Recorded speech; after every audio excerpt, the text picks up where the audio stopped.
When a woman stops getting jealous, stops questioning, doesn't text first, seems unconcerned about your actions, or no longer asks about the other women in your life, accepting everything with an "it's okay" or "I'm not upset," just know that last tear has dropped and she no longer cares what happens. A woman does not make noise when she's leaving you. She made noise before when she wanted to stay, but you didn't listen. When the noise stopped, Daniel sat on the edge of his couch, scrolling through his phone, half listening to the sound of the rain outside. Across the room, Mia sat quietly, her eyes fixed on the muted TV screen. There was a time when she'd be beside him, teasing him about who he was texting, playfully snatching the phone from his hands. She used to flood him with questions, send him messages first, and get jealous when other women laughed a little too much at his jokes. But lately, nothing. No questions, no arguments, no tears, just silence. Earlier that evening, Daniel had come home late again. He expected the usual, her waiting by the door, ready with a flood of questions and tired anger. Instead, she just looked up from her cup of tea and said softly, "Hey, you're home, there's food on the stove."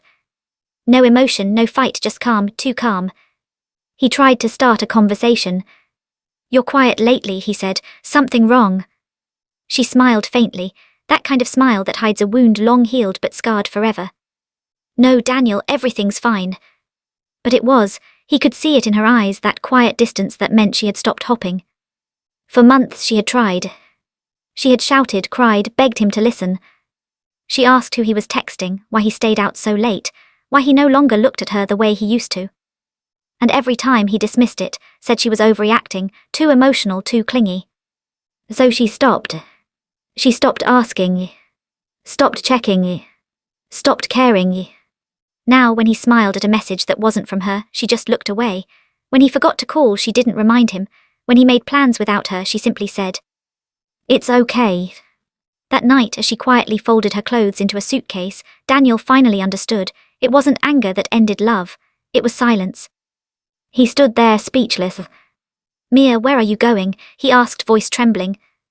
She looked at him gently, tears in her eyes but peace in her heart. "You know, Daniel, I made noise when I still cared. You just didn't listen." And with that, she closed the door behind her. No shouting, no drama, no goodbye message, just quiet. The kind of quiet that meant it was truly over.